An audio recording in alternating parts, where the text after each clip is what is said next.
Scorpio, tignan natin kung ano yung mensahe para sa'yo ngayon. Keep in mind po na ito ay general reading lamang, kaya hindi lahat ay makaka-resonate. So be open-minded. Pakilawakan po ang ating isipan. At kung hindi ka pa nakasubscribe dito sa ating channel, please subscribe and hit the bell button para lagi kang updated every time na meron tayong uploads. At sa mga nais naman po na kung nais mong mag-avail ng ating private readings, ng ating rituals, ng ating Tiaris Afero Manifesto, ito po energy. Manifestation booster ito. So, mas mapapabilis ninyong ma-manifest, maging reality ang inyong mga wishes, lalo na kung mahilig kayong mag-journal or meron kayong business. Perfect po ito para sa inyo. Pero kahit wala naman kayong business, basta mahilig lang kayong mag-journal, mahilig kayong mag-wish, perfect yan sa inyo. Meron tayong Tiaris bracelet, meron tayong Tiaris EEA necklace. So, para saan nga ba yan? Pangontra po yan sa kulam, sa barang, sa sumpa, sa mga naiinggit sa inyo. Sa malakihang aksidente. Pampaswerte po yan sa love life, career, business, sa health, sa travels. Kaya kung interesado po kayo, direct message kayo dyan sa link na nasa comment section. So, pag click nyo yung link na yan, dito po kayo madadirect sa ating Facebook page. So, ayan, as of this time, nasa 72,000 followers na po tayo. Tapos, ito yung name natin, tandaan nyo po. Tarot Intentions by Aliana Reyes. Ito yung mga tatandaan nyo. Kasi yung iba, baka maloko kayo, no? Ito. So, yung number na nandito sa profile picture natin, makikita nyo rin po yan dito sa bio. Tapos, di ba, pag nag-message kayo, magre-reply ako. Makikita nyo din yung number doon. Ito yung number na yon, no?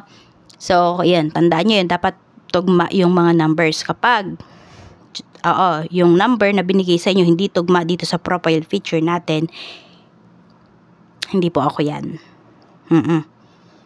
Kaya i-block nyo na. Tapos, ano pa? Nakalink dyan yung ating YouTube channel, which is itong channel natin na to. Tapos, yung second channel natin, nakalink din po dyan. Tapos, ayan yung makikita nyo.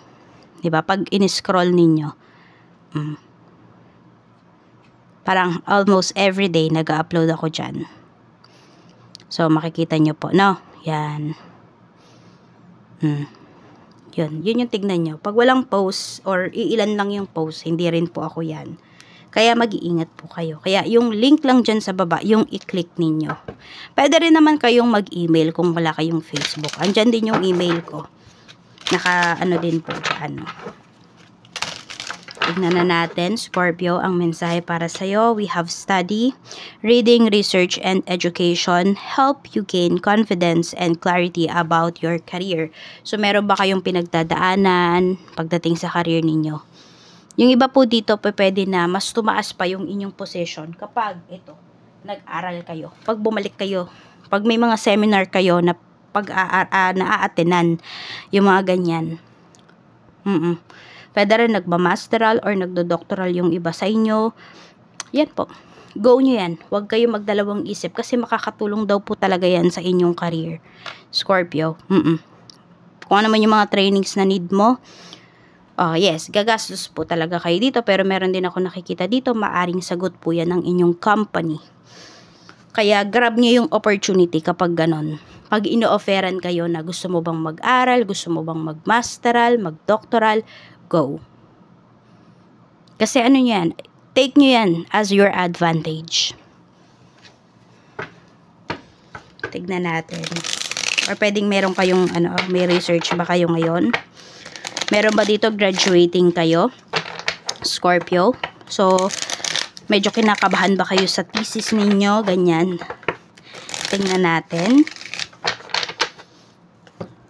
So, meron naman dito, kailangan nyo lang magbasa ng magbasa para mahasa po yung inyong kaisipan. Yan, lalo na kung meron dito, nagiging makakalimutin po kayo. Medyo ang iwasan lang nung iba sa inyo, pag gabi nagbabasa. Kasi lalabo ang inyo pong mata. Totoo talaga yan. No? Tsaka limit nyo lang yung inyong, yung inyong pagtingin sa inyong phone. Basta lahat ng sobra masama. Wheel of Fortune. Feeling mo sobrang swerte mo. Ayan po. Yan yung nafe-feel mo ngayon. Sobrang blessed mo. Hindi mo makontain yung kasiyahan mo. Hindi mo alam kung paano mo ba siya i-express ngayon. This is your thoughts. Happy ka na dito sa kung ano yung mayroon ka. Kung sa iba, feeling nila pinapahirapan sila, stuck sila sa kanilang trabaho, sa kanilang buhay, ikaw hindi. No, you are very grateful here. Kaya, yes, may mga opportunities kang napapalampas. Naiisip mo dito, you are very grateful.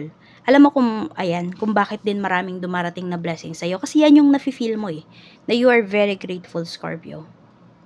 So, ngayon, ayan, kung yung iba sa inyo, hindi ito yung nafe-feel ninyo. Laging feeling mo, hindi umaayon sa'yo yung panahon, yung sitwasyon, baguhin mo yung mindset mo na yan. Always be grateful. Makikita mo yung pagbabago sa life mo. Yung mga pagbabago na mga opportunities na dumarating sa'yo.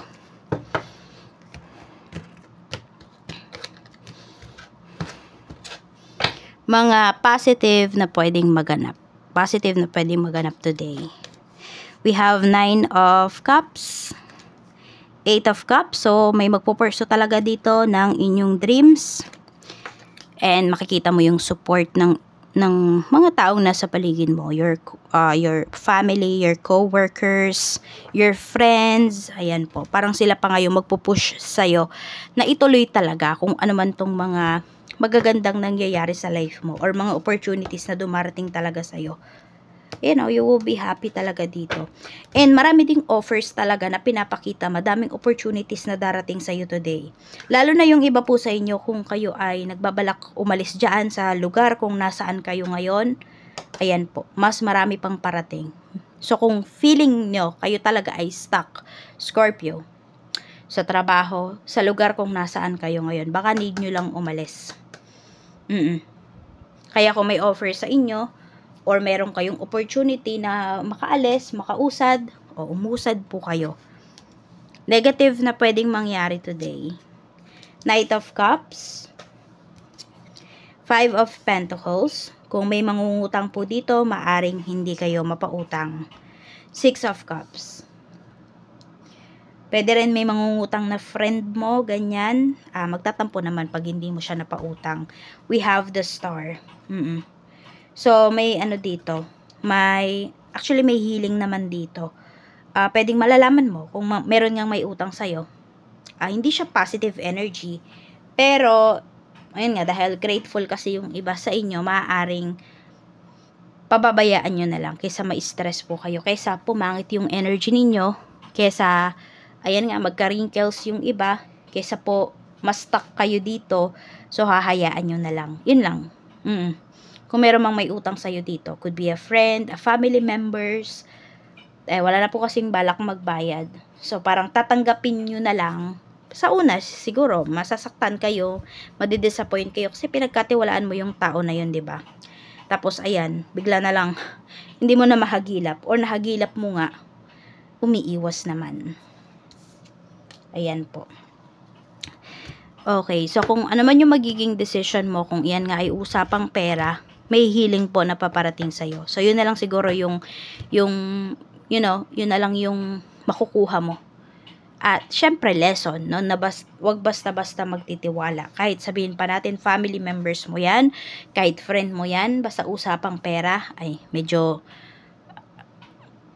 dalawang isip ka po. Check pa natin sa kaperahan. Ace of Swords, may big offer sa'yo rito na paparating. Ayan sa trabaho pinapakita dito. Kaya po, ayun nga, no, may mga opportunities talaga dito sa iyo sa work. Marami sa inyo, Scorpios, maswerte kayo sa trabaho. Kaya grab nyo talaga yung mga opportunities na dumarating, na ino-offer sa inyo.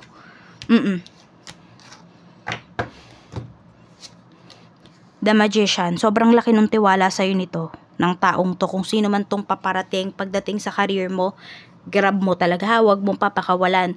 Kasi ito na yung peak na hinihintay mo in terms of your career.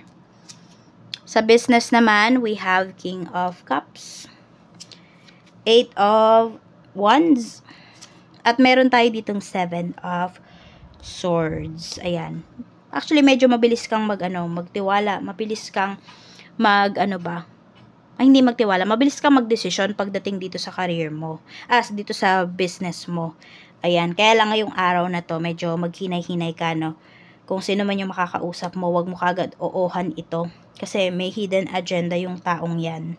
Pero kung nakikita mo naman yung hidden agenda ng tao na yun at mas mayroon kang hidden agenda, alam mo na mas kikita ka, then go for it. Ayun, baka may tsumika sa'yo rito, Scorpio.